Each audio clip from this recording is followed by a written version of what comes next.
1775, the American Revolutionary War began as the American colonies sought to detach from England and its oppressive monarchy. Though many reasons are cited for the revolution, one in particular sticks out as the prime cause: that King George III of England outlawed the interest-free, independent currency the colonies were producing and using for themselves, in turn forcing them to borrow money from the Central Bank of England at interest, immediately putting the colonies into debt.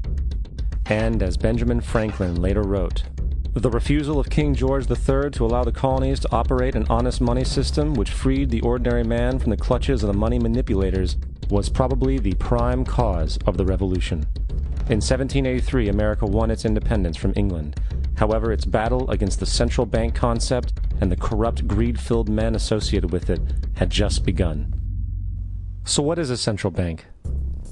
A central bank is an institution that produces the currency of an entire nation. Based on historical precedent, two specific powers are inherent in central banking practice: the control of interest rates and the control of the money supply, or inflation. The central bank does not simply supply a government's economy with money, it loans it to them at interest. Then, through the use of increasing and decreasing the supply of money, the central bank regulates the value of the currency being issued.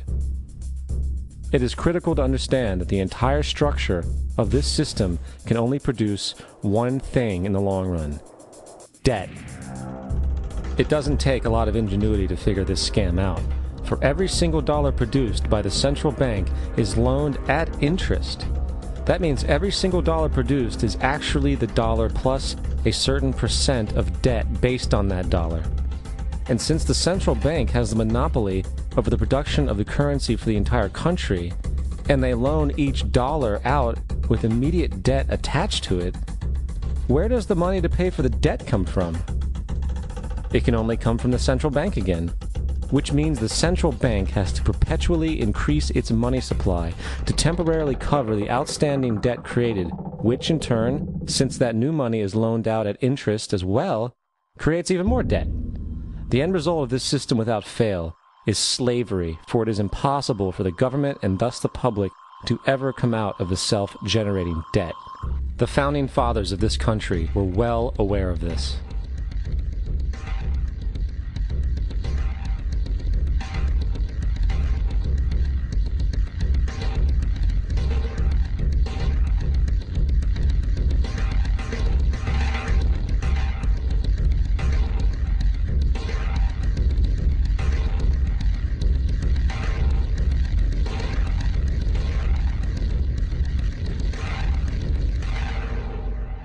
By the early 20th century, the U.S. had already implemented and removed a few central banking systems, which were swindled into place by ruthless banking interests.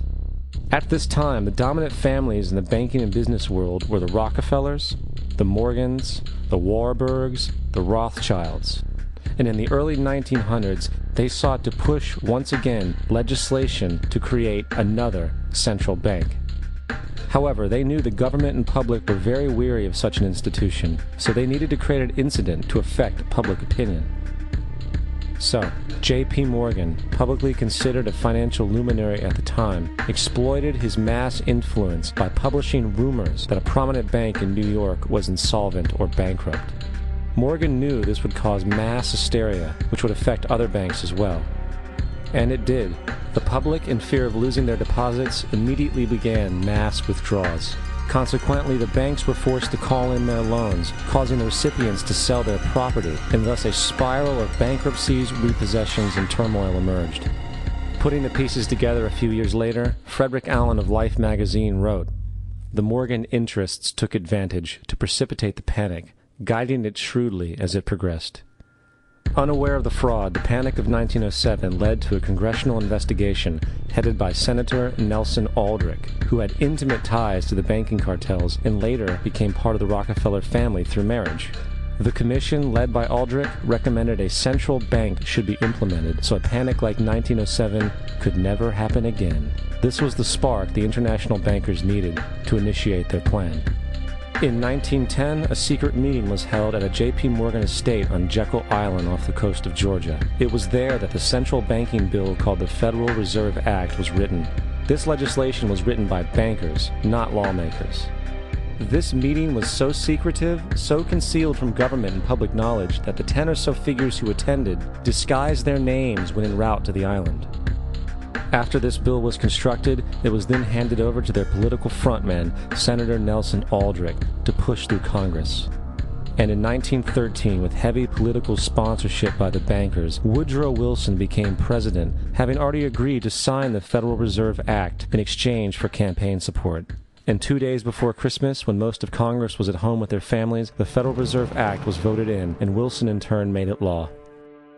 Later, Woodrow Wilson wrote, in regret,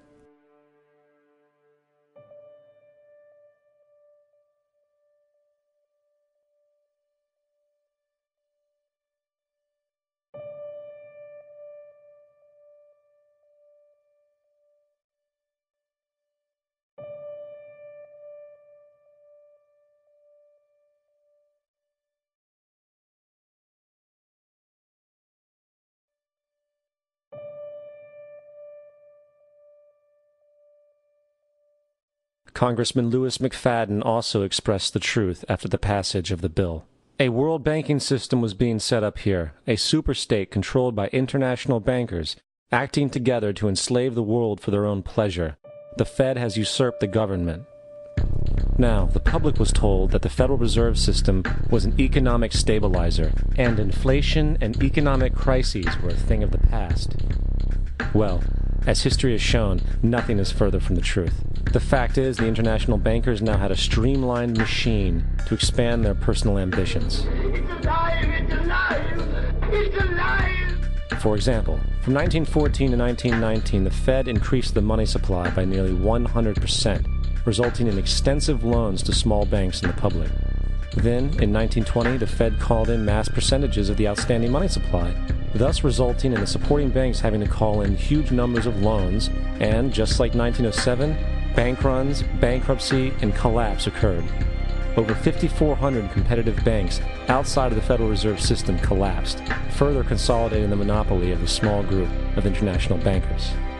Privy to this crime, Congressman Lindbergh stepped up and said in 1921, "Under the Federal Reserve Act, panics are scientifically created.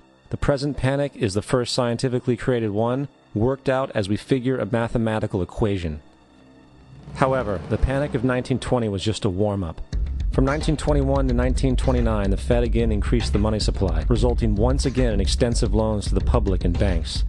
There was also a fairly new type of loan called a margin loan in the stock market. Very simply, the margin loan allowed an investor to put down only 10% of a stock's price, with the other 90% being loaned through the broker. In other words, a person could own $1,000 worth of stock with only $100 down. This method was very popular in the roaring 1920s, as everyone seemed to be making money in the market. However, there was a catch to this loan. It could be called in at any time and had to be paid within 24 hours. This is termed a margin call, and the typical result of a margin call is the selling of the stock purchased with the loan. So, a few months before October in 1929, J.D. Rockefeller, Bernard Baruch, and other insiders quietly exited the market, and on October 24, 1929, the New York financiers who furnished the margin loans started calling them in masse. This sparked an instantaneous, massive sell-off in the market, for everyone had to cover the margin loans.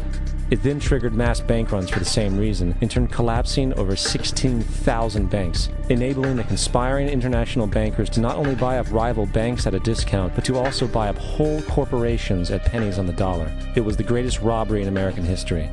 But that didn't stop there. Rather than expanding the money supply in order to recover from this economic collapse, the Fed actually contracted it, fueling one of the largest depressions in history.